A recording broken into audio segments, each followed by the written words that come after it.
Welcome to Strata Unscripted. I'm Tom Beattie with Katharine Olson and special guest Mike Browne. Katharine, who have we got with us today?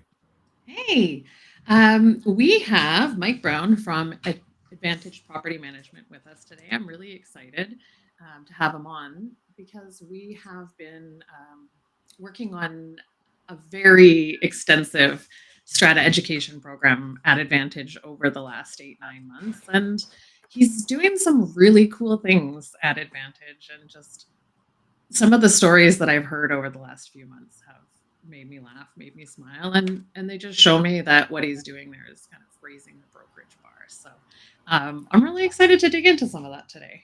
Welcome, Mike. Fantastic. Thanks, Well, Mike.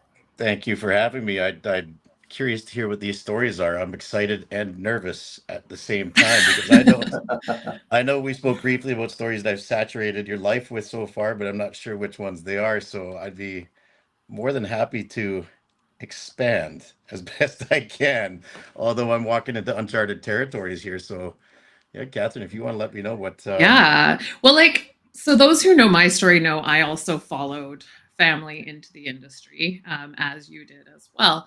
And my thing always was that I would never work at the same brokerage as my dad because I didn't want to be Jim Wilson's daughter. I wanted to be Catherine. So I deliberately made a point never to apply at any of the brokerages he worked at, even if it could maybe get me in a little faster.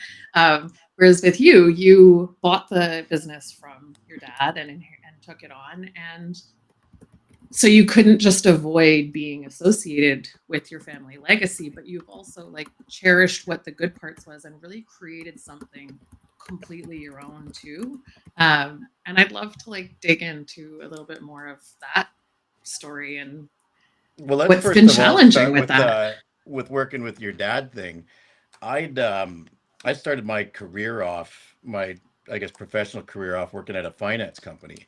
And that's a whole nother story on its own. But at the time when I decided that I'd wanted to shift into looking at getting into real estate and the business my dad was in, he tried to talk me out of it. I was doing a little bit better than some of my friends. I hadn't taken all the post-secondary education that they had, and I had a future with this finance company, which was a guarantee. When you get into real estate and business on your own, you don't have that comfort of a regular paycheck, but with risk comes reward.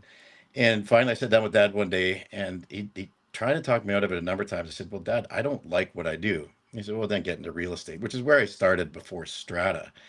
And at that time, I didn't really have a choice other than to go work for my dad because, we had a home life franchise at that point, the family one. If I went to Remax, I'd be ostracized, excommunicated, or whatever word you'd like to use. But it would Family be a dinner very would be challenging very time at awkward. Christmas. My family, when we grew up, was always a very tight one.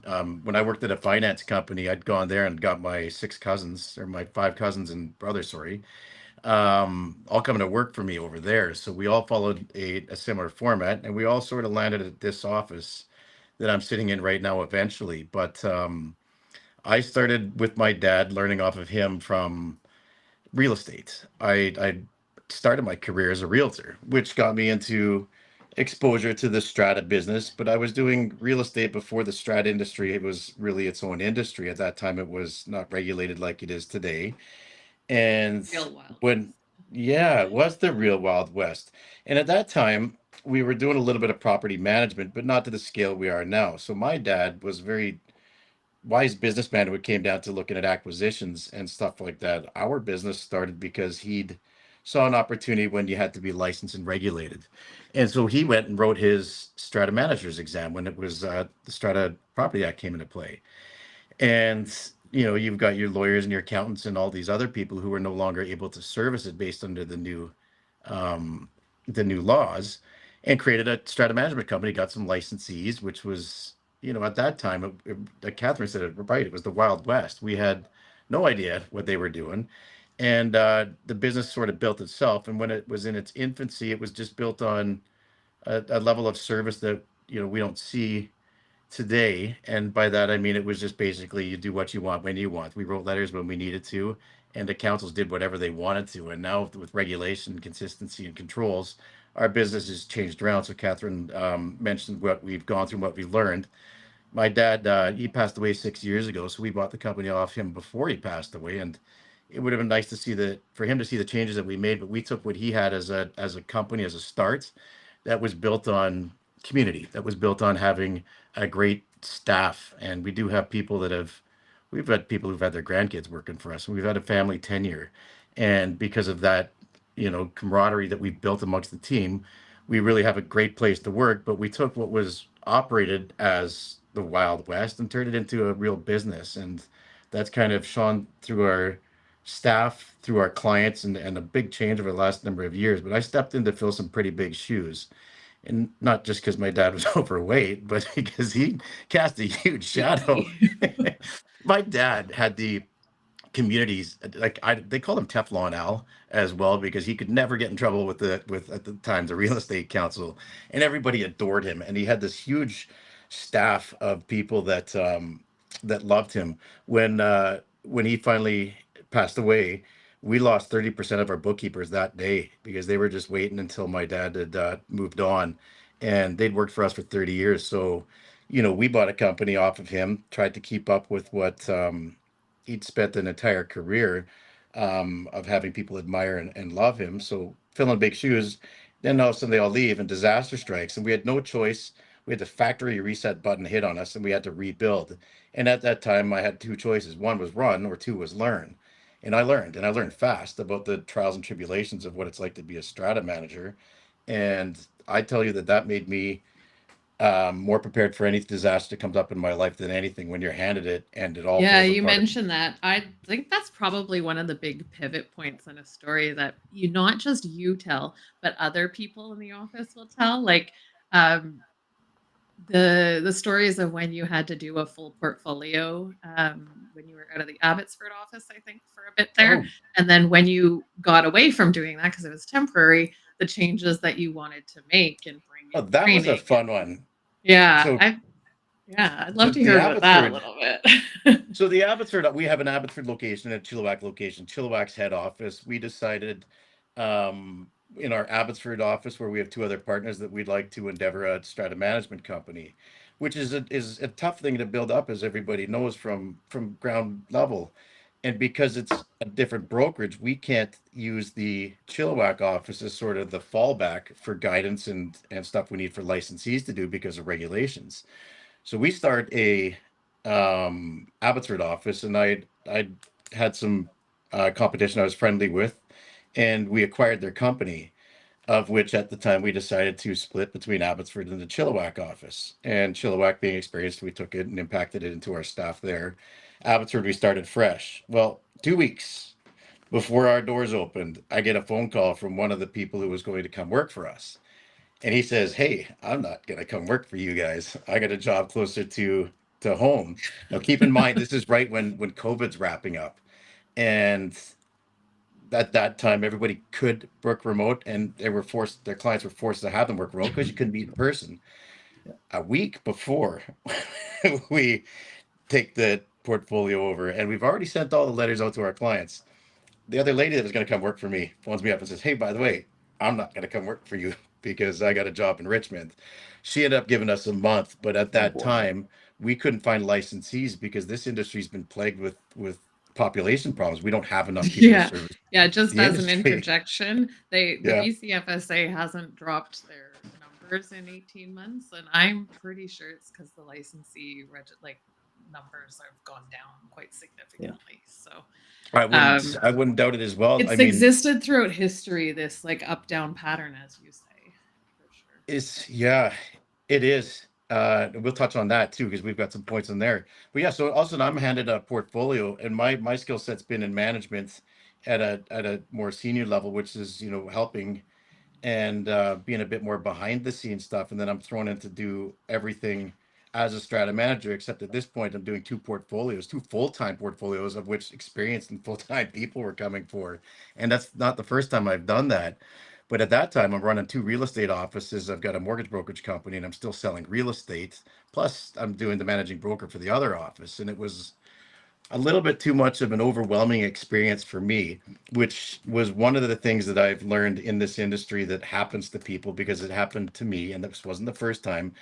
We got a big burnout ratio, as we know. You just talked about the numbers not going up. We don't have the properly trained people in the industry to service the needs that the growing needs happen to be in this industry. So at this point, I'm thrown into a massive portfolio, which is unsustainable, and it was another learning lesson point for me in what we actually ask people to do.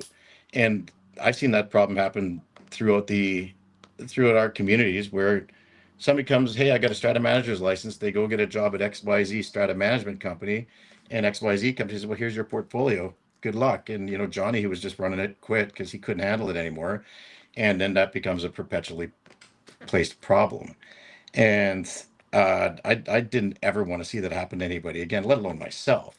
So, that was one of the weird situations where it was unavoidable. However, it was completely unavoidable if we didn't go and endeavor to build a new company and do it with people that weren't already working for us that we'd had it on. And there's nobody to blame there. I'm still friendly with everybody. It's just they've got life circumstances that wasn't local, and I can completely understand that.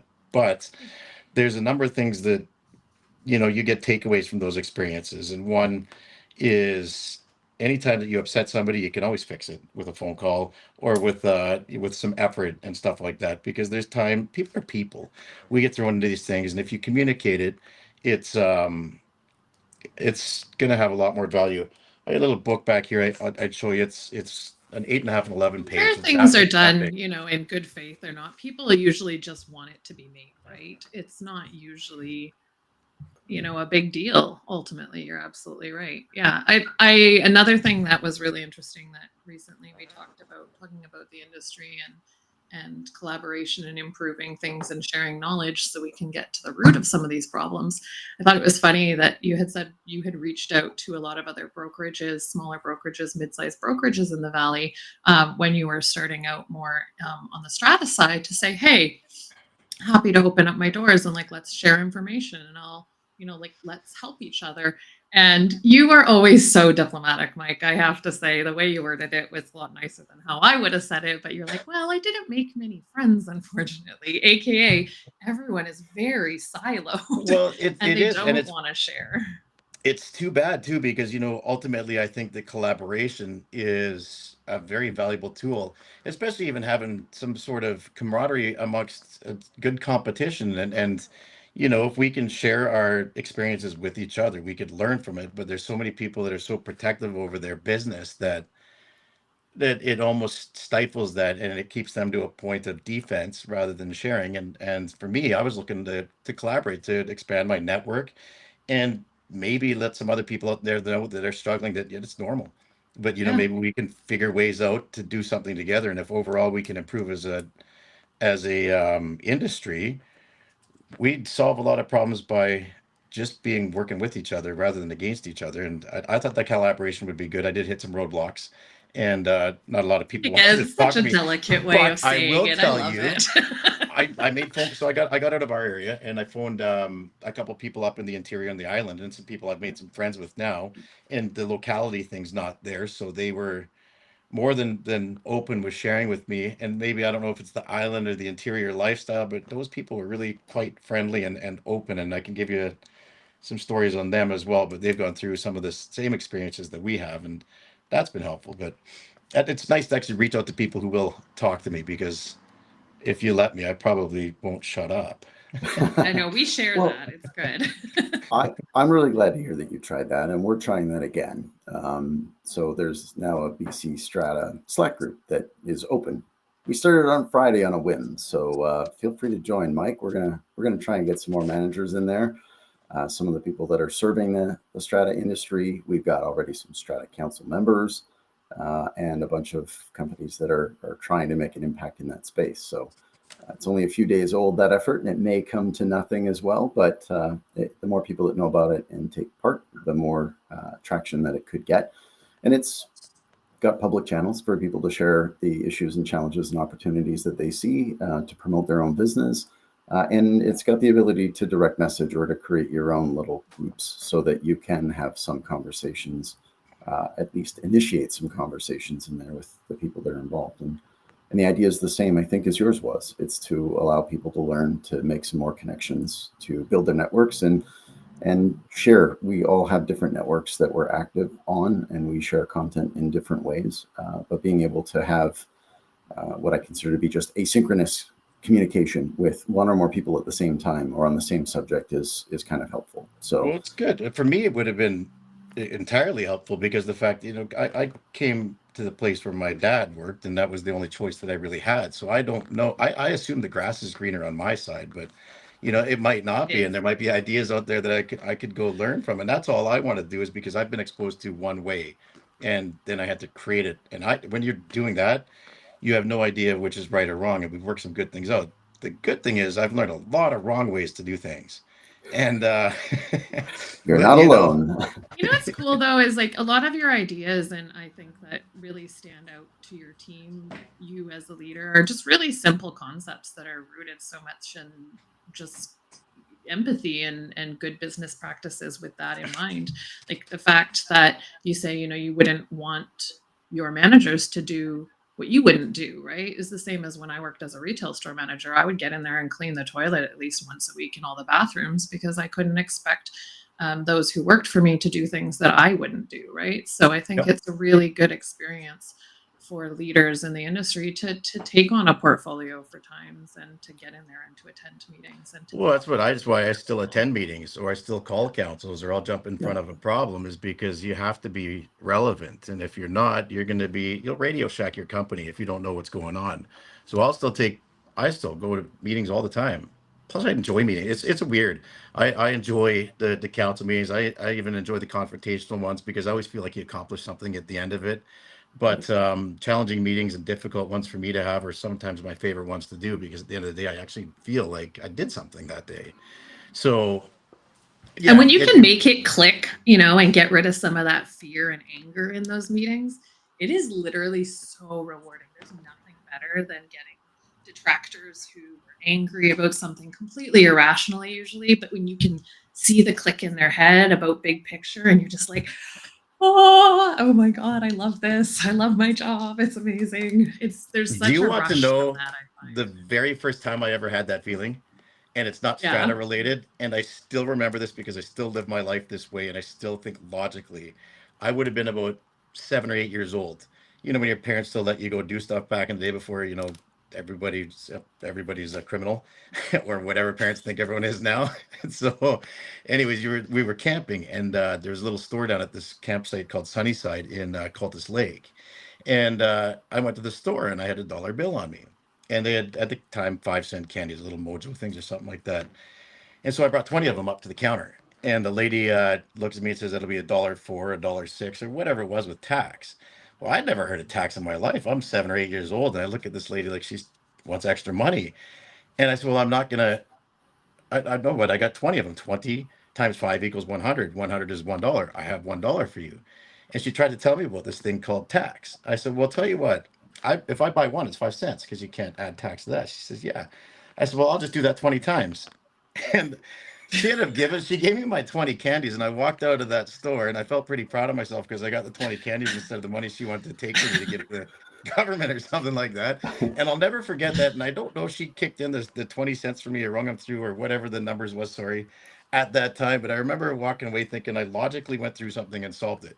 And at that time, I felt pretty good because I walked out with the outcome I wanted, but I couldn't understand what they wanted. And I still will remember that feeling that I got. And there are times that you just mentioned when you have that, and that was my first time I think I ever really felt something successful in the financial world, and I still remember that. That's cute. If only we could all do all of our bills with nickels and If have it not only. round up to the next penny, right? Well, that Yeah. being said, I mean, not splitting nickels here, but another thing that you've said in meetings, or in managers' meetings, in front of the entire team, you have made statements like, "I want to be the best compensated, best trained, most well taken care of team in town."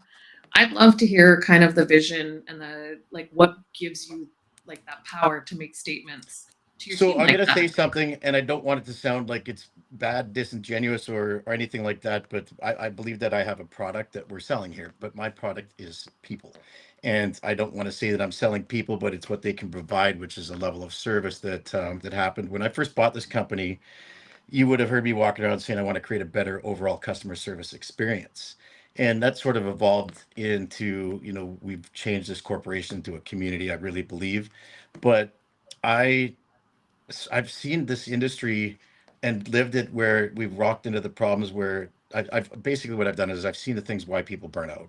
I've seen why people are angry, like clients. I've seen why people don't enjoy their job, and I want to provide an environment where people want to come to work and a experience where people want to buy our product. And I truly think that we have sort of an underpriced industry at this point to allow compensation to Yeah. people for what they demand out of the managers. I understand people on the other side can't always see that because they've been locked into a contract, and that's been something that's been built 15 years ago and pricing wasn't where it is.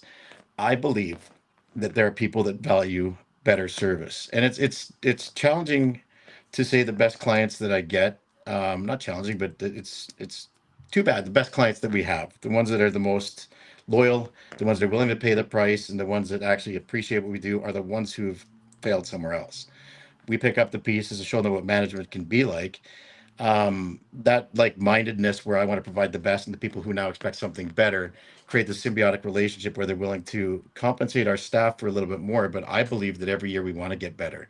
We've now got educational director. We've got roles that didn't exist in the company before, and I know other companies don't do, because I want to do something better.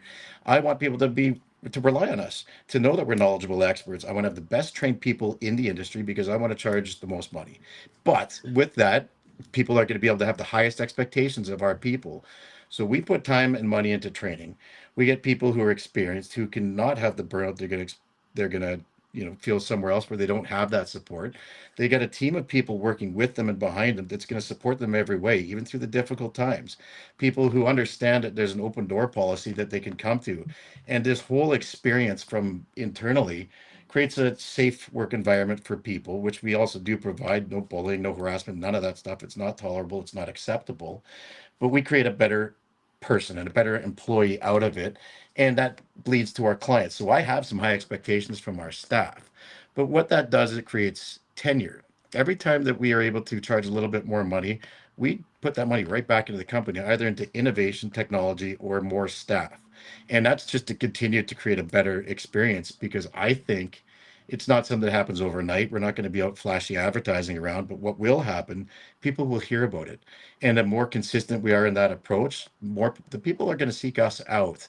And those type of clients that want that level of service will be able to help us create that environment that I vision. So I believe that I want to have the longest tenured, best trained, best compensated staff to create a better experience for everybody that works with us. We'll select who we want to work with at the same time as well, because we won't put up with abuse, and we won't put up with um, negativity that's going to just be infectious. There's always times where things are going to be difficult, but my people, I hope, are going to recognize it. And I say it in all our meetings that I'd like this to happen, because it reinforces that. And with the recent change from Advantage, because we were part of a national change before, we've gone on our own without a national waving the national flag. We want to build our own thing, and that's the backbone of the company that we'll build it on, is the strength of what our people can deliver, and the consistency that hopefully I can help provide them with. And that's the training, that's our support, and that's again the consistency. But we have ways to go, like everybody does. There's learning lessons, and I'm an idea person. And I've got a great senior management team here, though, and Yeah, probably I'm going to 90. point out that you're also one who has surrounded himself with a lot of really strong women in those leadership roles around you. I'm Um, not gonna play the gender card today, but I just they're it's better. smart.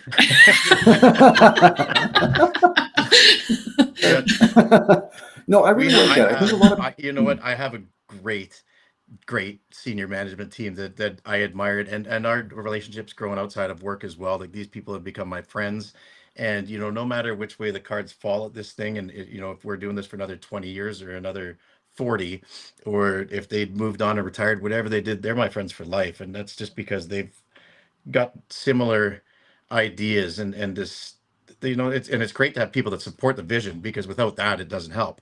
Now, ideas, back to that, I have them all the time. And if you sit with, the ladies that help run the company, when we go through my ideas, they'll say, well, that's dumb. This is stupid. That's not going to work. And I'll say, why? They'll say, because of this, this, and this. And that's it. That's all I need to know. If they say that this is not going to work, it's not going to work. And every once in a while, I'll have one I'll push.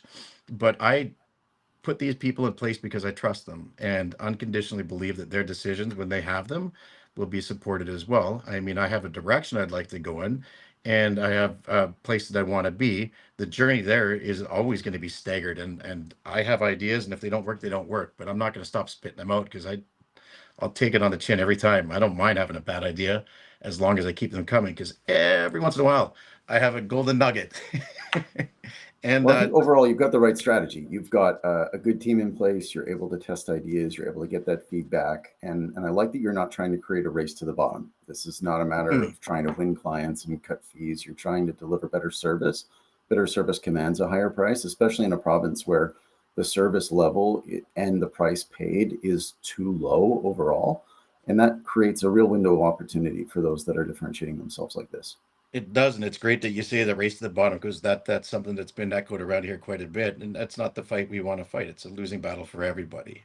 And so here's back, just to dial you back a couple of years when we bought the company. Speaking of the Wild West days, Katharine mentioned at the time, the company was ran in, our managers were in charge of their own destiny, meaning they did their own pricing and they picked up their own portfolio. So it was a little bit more entrepreneurial in spirit, less corporate. But what that caused is an issue, because the strata managers usually came to that environment not from sales. And trying to get a person to increase their prices is a challenge, because sometimes people don't like to charge more money, especially when they feel they haven't really done, deserved, or whatever they've got it. So they had two choices: one, increase your fees, or two, get more clients. And majority of people opted for number two, because at the time, in an industry where it was flush with opportunity and people who needed management, they'd go get another strata. But every time they did that, it diluted their time a little bit more. And so, sure, their paychecks would go up, but the available time they had to their clients went down, and it caused a cycle of disappointments. And that was something I wanted to get away from. And we've done a pretty good job. We've turned this whole thing around in 5 years, and hopefully are setting some new industry standards. But you hit that on the nail with that race to the bottom thing. And because when you raise the price to the bottom, the service goes down. And people cannot have that now. I mean, when I started in strata management, I think your average condo, I don't even know, would it be worth 100 grand or something compared to the 450 or whatever it is now for the relative numbers out here. So that's a substantial investment now, and I think we owe it to our clients, and it's our duty to protect that for them. And giving substandard service is not going to be that, not not going to do that. No, there are more available channels of tools and resources for owners to self-educate and self-serve. Yes, because we're kind of going back that direction, I feel like, where we're overloading managers again, thinking that other tools will help take the workload away from them. But because there's so many available answers for owners, they don't know which ones are the qualified ones. And what it's actually well, what it's creating is more channels of tools for owners to reach their strata managers. And actually, because the cost of all of these properties is going up, this investment is worth so much more to them. And we've talked about this on Strata Unscripted before, Thomas. You've talked about it with other people. That emotional connection to someone's home is so strong. And if you say not just their home, but their largest asset that represents more than they'll ever have in their life, hundreds of thousands of dollars, people feel so strongly. They want to know that it's being done right, and it's a little chaotic out there right now, I gotta say. It's chaotic. It's difficult. We've had some conversations as well about those that are complaining within their communities. And often those that are quite loud are loud because they care.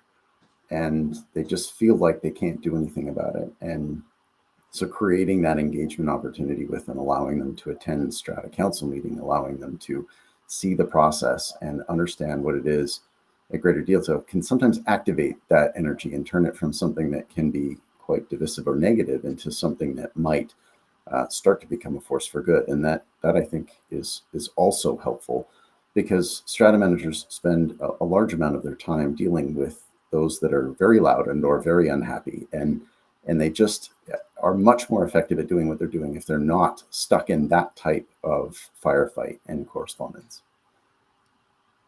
Yep, I agree. Katharine, I just realized you have Strata Gal as your title on there. I just read that. I like Yes. that. Yes. She's become my alter ego now. I So- don't know what I'd do without her. Well- It gives me a focused way for all my strata nerds to come out. So, yeah. I have a story, if you'd let me indulge you, about one of our stratas that we ran years ago. And this is one of the things that just reminded me of a rewarding experience when you see people being people. Because one of the things that we've got bylaws and we've got things that people have to follow. And our job is to, of course, guide people and guide our clients into making the right decisions. And I will never forget this, when the Strata made a decision that wasn't enforced by the bylaws. We had a lady who was in her 90s, and she'd lived at this place for 40 years. She had a Bichon Frise, if we know what those are. Well, she'd take her little Fluffy Bichon. dog. Yeah. She'd take it for a walk to go do what dogs do, and then and you'd see her out again in another 20 minutes taking the dog for a walk again. Well, they discovered that she had two Bichon Frises, and they only allowed one dog there. And it was probably the biggest crime this lady had ever pulled off in her life, was sneaking an extra dog in there. And the council at the time, of course, there was no complaint or anything like that, but everyone held a blind eye to it in the whole community. And these are the type of things in the stories that I remember sometimes, where it's great to know that still there are people that are people. I'm not suggesting that we break bylaws, but when you have a community that you recognize actually comes together and lives and thrives as a community, that is another one of those things that makes this job a little bit more rewarding, rather than just all the difficult times that we see. But of course, there's no shortage of that as well. I have written more letters and had more emails that I've had to go back and forth on than any other topic than pets and pet poop. That is just one of those themes. Like, The I poop? swear, if I I stopped could writing- say that's a specific subtopic, because it's more popular of a complaint than even noise complaints. If you think parties are usually one-offs, dog poop Yeah. happens every day, and so oh my gosh, I can't tell you how much I have written about that. Yeah, I've done the same. I changed the word poop up into other variants of the word poop, and we won't go through that on your podcast. But yeah, I got tired of writing that word. So Seriously. Yeah. People get all up in arms about it, and they won't be looking at like the building envelope or the roof that's leaking or the huge special levy on the depreciation report that's coming down the pipe in 4 years. But they are super mad about their neighbor's dog. well, my neighbor's dog last night, my neighbor passed away about 6 weeks ago, and his kids I think it's the kids there anyways, are there with a dog that barks. And so this 2:30 in the morning last night, I went and shut my windows. I'd never shut my windows. And when I went back to sleep, I just thought I'd let you know that the territories in Canada, in my dream, unregulated strata and property management, so you no longer needed to be licensed. And I spent the entire rest of the evening dreaming about being worried about the business that we were going to lose, because my licensees would be fighting people that weren't licensed anymore. No, that is northern, literally my worst nightmare that you just in northern described. Canada, where we have no business and we're not licensed to do it anyways. But this is No, So, that's yeah. not happening. That's No, not seriously, happening. I would We- wake up in a panic if I had that dream that like they just I changed did. it. I'm like, oh my God. I'd be like cold sweat, like, oh my God. But So every you once in a while guys- you'd like a little break from it. Yeah. I mean, you guys are licensed. You grew up surrounded by professional managers as parents. I walked into this industry like some kind of sucker, and and don't have a license. I'm not doing license services. I can't be in that business, but that's not going away. Like the tendency is always towards more supervision and more regulation and more education, which is great, because currently you've got a situation with 13,000 stratas, 35,000 if you count the ones that are less than 5 units, and they're all being run by Strata Council members that are volunteers that may or may not have the right mix of skills to be managing the asset that they're For responsible the right for. reasons for being there. Right. I mean, other than the fact that they're owners in that community and they should have some sort of vested interest in it being successful. The vested interest of an investor owner is very different than a resident owner. One is concerned about net operating income. One is concerned about the quality of life as well as their investment. But I think that there's just so much to be said about the role of regulated strata managers in this industry, the lack of value that we're currently placing on that service, and the overall level of education of the people that are running the communities. And I think that's a recurring theme of ours. Katharine, it's something we're going to keep talking about.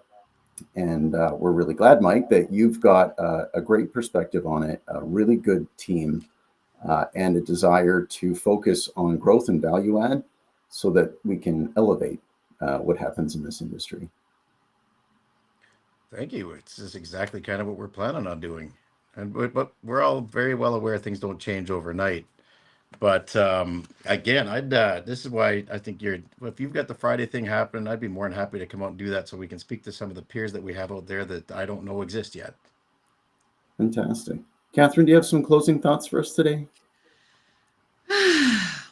No, this was nice. I really wanted to celebrate brokerage doing it right and just highlight some of the cool things that I hear that you've talked about in your vision, Mike. So I joke a lot when I come out to the office. The team is a really special team there. I always am saying to them because obviously this is out in Chilliwack.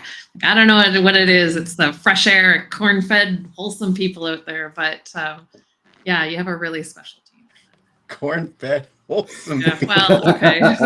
I can't.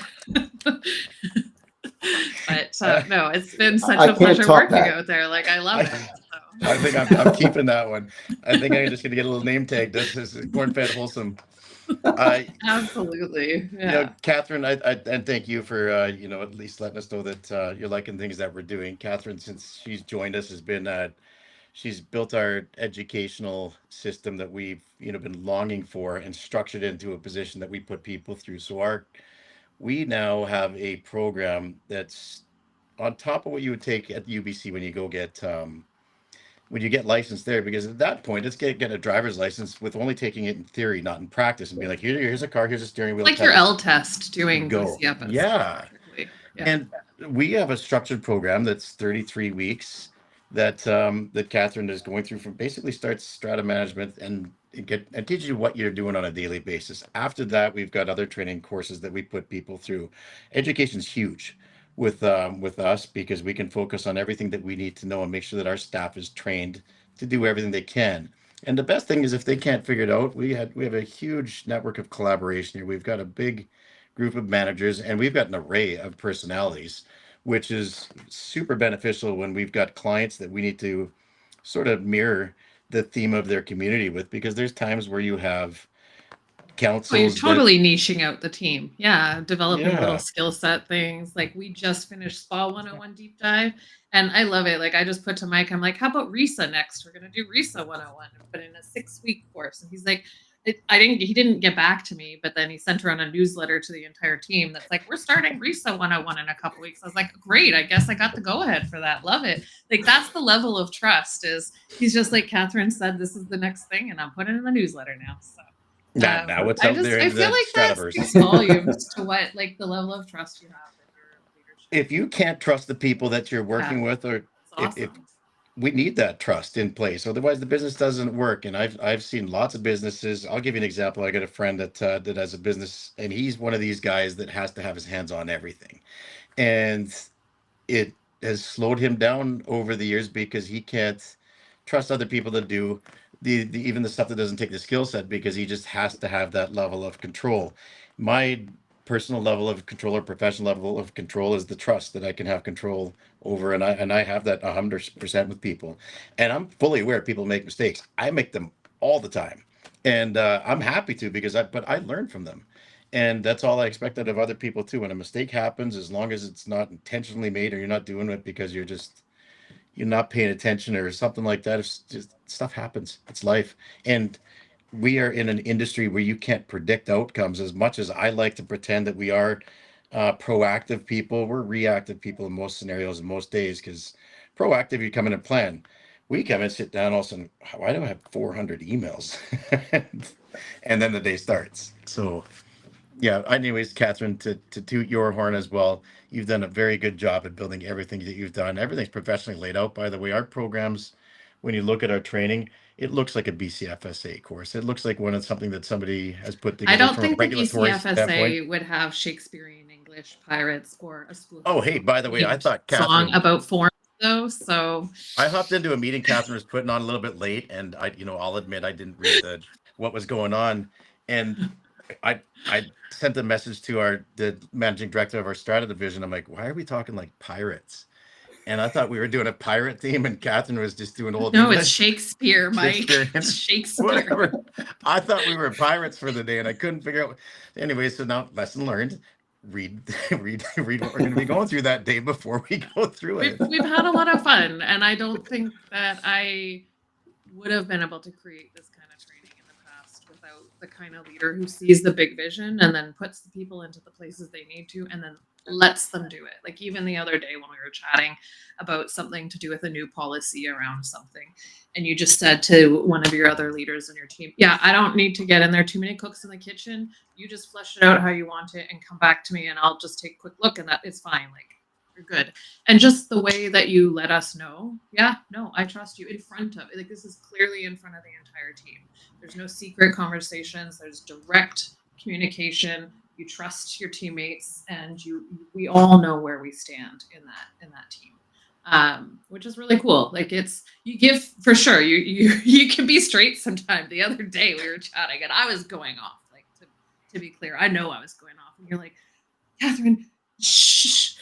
And I said, no one else could have done that without getting a withering look. But I just started laughing because, like, that's how you are. You'll tell it straight, but you also give praise where it's due.